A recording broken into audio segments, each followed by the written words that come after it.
What's up guys, Houndish here, and today we're going to discuss 3 new exotic quests which become available after the campaign in Lightfall. So in the video, even though I'm losing my voice big time, which I apologize for, we are going to break down how they can be accessed to get an idea of how much time investment will be required for each of them. And so I hope you guys enjoy the video, but without any further delay, let's get into it. And so the 3 quest exotics that become available after the campaign in Lightfall are the Winterbite exotic Glaive, the Final Warning exotic Strand Sidearm, and Deterministic Chaos Heavy Machine Gun. And so starting with Deterministic Chaos initially, upon finishing the main campaign, when we visit Nimbus, we get a new exotic quest called Unfinished Business. I've got a full breakdown on how this exotic unlocks already, but importantly, apart from the exotic quest steps, there is no lockout or extra progress required before you can start the quest, and this exotic thread has a couple of steps to collect items from enemies, as well as a bunch of steps focused on traveling to different areas on Neomuna, and ultimately, it culminates in an exotic mission called What Remains, where we return to the Black Garden to find the weapon.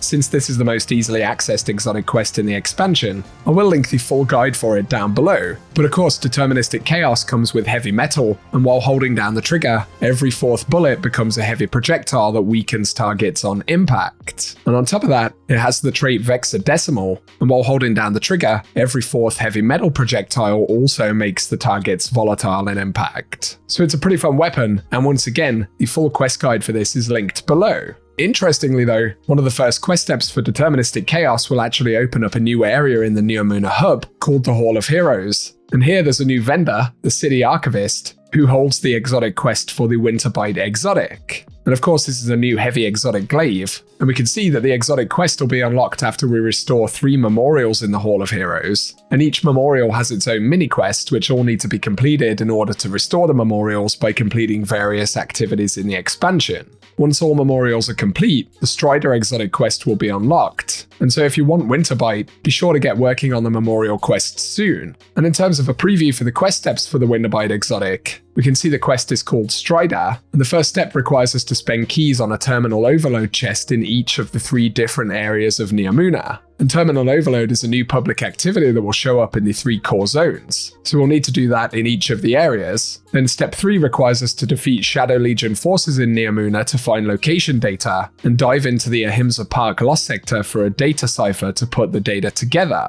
Following this though, we'll return to the Archivist to discuss our findings, before repairing the Strider's Memorial. And then for the 6th and final step, we need to destroy the Hydras, and shut down the confluxes at Maya's Retreat, which will be a bespoke step for this quest. And then we can head back to the Archivist to pick up the Winterbite exotic. And Winterbite has the intrinsic trait Big Frigid Glaive, which fires a large ball of energy that locks onto nearby targets and freezes them.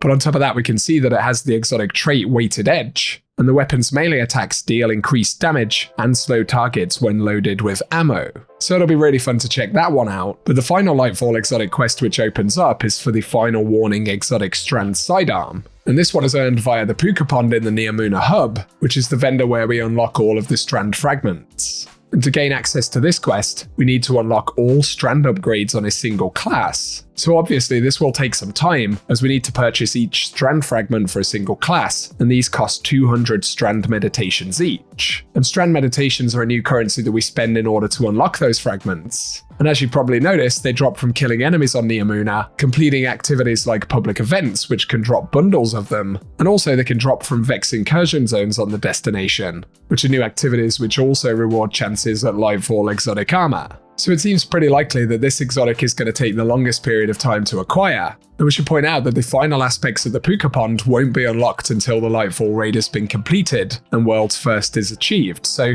the earliest we'll get this is at the end of the 2nd week of Season 20. However, once the Final Warning quest is live, for a quick preview, the final Strand exotic quest will initially have us visit Nimbus in Strider's Gate, and then step 2 will require us to search for strand inoculated gadgets in Veil Containment in Neomuna. Then for step 3, we need to defeat the Shadow Legion looters and read their orders to learn where they took the spoils. And this will be followed by a step where we need to retrieve the Veil Spectrometer from the Typhon Imperator, so we'll be heading back into Callus's giant ship. But once we have that, we need to return to the Puka Pond in the Hall of Heroes, and finally complete Osiris's training program in Radiosonde in at least 5 minutes 30 seconds to retune the Veil Spectrometer. Once this is done though, we'll be able to go ahead and finally get our hands on the Final Warning exotic Sidearm. And looking at Final Warning, it has the intrinsic trait All at Once, and holding down the trigger marks targets within range and loads multiple bullets, which fire in a burst with increased stability on trigger release, and hitting a marked target with a fully charged burst will unravel them. But on top of that, it has Pick Your Poison, and when hip firing, projectiles will track marked targets, dealing increased body shot damage on impact. But when aiming down sights, projectiles have greatly increased velocity and deal extra critical hit damage to marked targets. And so there we go, guys. Just a quick breakdown of the 3 exotic quests that open up after the Lightfall campaign. Pretty awesome to have so many different pieces of content to chase down. And while it may be a bit overwhelming looking at all of them when you finish the campaign, hopefully this video has been helpful in giving you a bit of a heads up as to how each of them will be earned and the kind of investment required to unlock them. And so guys, I hope the video has been useful. If it has, a rating below really helps us out, but also feel free to get subscribed to the channel and I'll keep you posted with more Destiny content. Otherwise though, for today, thanks for tuning in and I will catch you guys very soon.